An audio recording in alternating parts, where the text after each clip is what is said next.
Considering the consumer, 2023 has had some real standout video games. Some of the best ever made, from the storytelling highs of Baldur's Gate 3 to the depths of exploration in Tears of the Kingdom. All aspects of game design have been explored to their peak. But what of boss design? A good boss is a reward, a treat the player gets to savor once they've made it through a zone, stage, or level. And in this video, I'll be ranking my top 10 bosses from 2023. I played 40 games released this year, so that generated a lot of bosses to choose between. I haven't played every game this year though, so if I'm missing your favorite boss from 2023, please let me know in the comment section below. And it should go without saying on a boss ranking video, but here is your massive spoiler warning for all games released in 2023. You are watching Real Deal Games, and let's dive right in.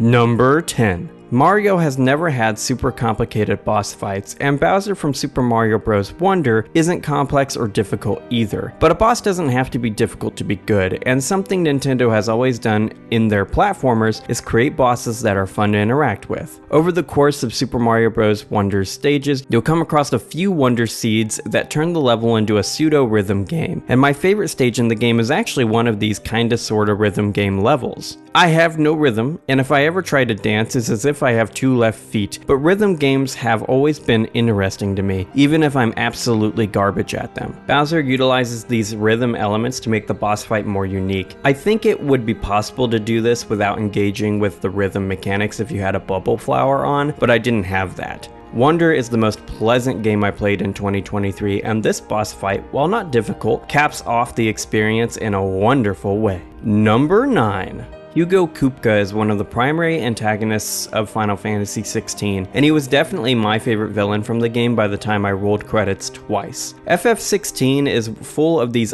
iconic icon battles, where Clive transforms into a Efreet and battles with another icon. Kupka is the Titan icon, and the final confrontation with Titan is titanic. Titan has really gotten a glow up between 15 and 16, and I really like the way the boss works here. Starting out, the fight is pretty similar to the one with Garuda, essentially functioning the same way FF16's combat has functioned throughout the rest of the experience. But after you finish this phase, Titan begins to really flip out, and the second phase of the fight is this epic set piece moment that felt so cool to play through. And the fight doesn't end there. The conclusion to this fight happens within this souped up Titan, and the gameplay for this fight mirrors the Phoenix vs. Efreet section that opened up FF16's campaign. This section is so cool because it really sets the Titan fight apart from the rest of the ones in the game, with Bahamut being the only one that really comes close to matching the cool factor of this fight. The reason why Bahamut doesn't do it quite for me in the same way the Titan fight does is because by the point where the Bahamut boss fight happens, I was not too invested in the story anymore because of the Ultima plotline. When the Titan fight happens though, I was still fully invested in the characters and the political intrigue of the world. I wish the game would have maintained that all the way through though. Number 8. I hadn't played an Armored Core game since 3 when I was back in high school, but the AC games of that era weren't super big on bosses. From Software's reputation and the expectations of their fan base has changed since the Soul series began. However, Armored Core 6 has some genuinely fantastic bosses, and I like the way From Software has brought their brand of boss design into this mecha series without sacrificing the satisfying AC gameplay loop. The Smart Cleaner is one of my favorite bosses from the game because of the way its mechanics work. I love the flue at the top and the way it functions as a weak point for the boss, making the player consider the ways they typically interact with a From Software boss. In this case, there's a verticality to the fight that is not only unique to FromSoft, but also to 2023 in general. Number 7. The Tears of the Kingdom team channeled Nintendo's Super Mario Sunshine mechanics in this fight, and it's done in a way that is so much cooler than the entirety of Super Mario Sunshine. This is a simple boss, but I like the way Muk-Turok matches the design philosophy of Tears of the Kingdom's exploration design. You can use Sidon's ability to attack the boss, but if you're a little more creative, you can use the Opal Rod to generate the water necessary to make Muk-Turok vulnerable to attack. I like bosses that provide players the opportunity to express themselves through gameplay, and Muk-Turok does that pretty well. Number 6.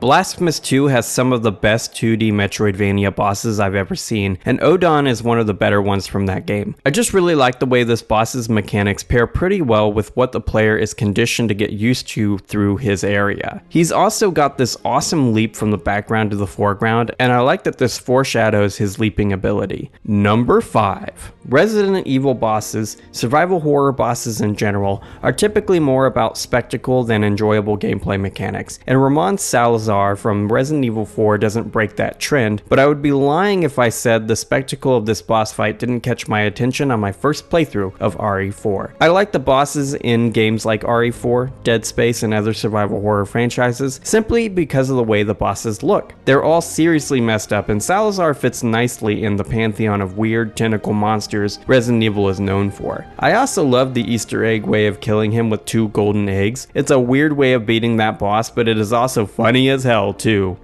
Number 4. Venom is my favorite Spider-Man villain, and he's never been as cool as he is during the Venom vs. Kraven boss fight in Spider-Man 2. Immediately following the coolest section of the game where Venom is tearing his way out of the Oscorp building, Kraven attacks him in Times Square, seeking to begin his final hunt. Kraven is a consistent boss throughout Spider-Man 2, and the player will have fought him as Miles and Symbiote Peter by this point in the game. Miles is trounced upon by Kraven. Symbiote Peter is able to beat him, nearly killing him, but Venom is a whole nother beast entirely. Kraven bites off more than he can chew in this fight, a problem Venom doesn't have when he ends Kraven's life. This is my favorite part of Spider-Man 2. It is just so epic, and considering how good some of the sections of this game are, it's saying a lot that this 10-minute section stands out so much in the 30 hours I spent playing this game. Number 3. In my opinion, the hardest boss in Armored Core 6 is the first fight with Balteus. Part of what made this boss fight so hard for me was my build, and because I stubbornly played this game like a classic AC title, in that I refused to take a second to grind up money so that I could change my build, I just beat my head against every wall in the game until I was able to finally reach a certain volume of money and parts to cobble together a build that actually worked. This is why the first fight with Balteus was so hard for me. My build just didn't work for him at all, and since the difficulty in AC6 is entirely centered around how well a build matches up with the level or boss in question, this fight was probably harder for me than it was for many other players. Eventually, I was able to piece together a victory by the skin of my teeth. This is why we all like From Software games though, isn't it? After all, no other game is making me respond the way I did upon beating this boss. Number 2. My favorite boss in Blasphemous 2 is Benedicta. She is honestly one of my favorite 2D bosses of all time. I just really like the way this boss is clearly designed in such a way to require the player use all of their Metroidvania mobility moves in order to evade her attacks. The way she is designed also makes her good at evading Debla of the Lights, which takes away the ability to win this fight with a handful of button presses. She just matches the abilities of the player so well at this point, something that later flashier bosses can't do because of how players have access to the infinite time loop build by the time they get to them. Every time I think of Blasphemous 2 bosses, this is the first one that comes to mind, and she was very nearly my favorite boss of 2023. Number 1. The best boss fight of 2023 is Tears of the Kingdom's Demon King Ganon. Tears of the Kingdom is an epic adventure, and it all culminates in a battle with Ganon himself in the depths below Hyrule Castle. I died on my first attempt against this boss because he deals a ton of gloom damage, and I went into the fight without anything that could reduce gloom. Not to mention I only had like 2 available hearts because of the fight with his army immediately before entering his boss arena. I actually had this panicked moment where I thought I was going to have to load a previous save so that I could get enough resources to get through the fight, but fortunately I just happened to have enough resources to not only restore my health bar, but I had enough food left over to get me through the fight with Ganon himself. I think I had like 12 or 13 hearts when I fought him, and so when he started deleting my hearts permanently, I did get a little scared, and it is that mechanic that really made him stand out. Tears of the Kingdom isn't a hard game, but Ganon has the right set of mechanics to make him a decent enough challenge, without being too difficult. It's a good thing I played so many parry builds in Dark Souls last year, because I was a parry god in this fight, and it is that made him so doable. This makes him not only the best boss fight of 2023, but he is also the best Ganon boss fight Nintendo has ever been able to make. What's your favorite boss fight of 2023? Let me know in the comment section below, and while you're there, smash that like button and subscribe to get more really boss gaming content like this in the future. And if you've got the time, consider checking out some of my other videos, such as my top 10 games of 2023 video, or my Spider-Man 2 review. Regardless of what you choose to do, have an awesome day, gamers, and a happy new year too.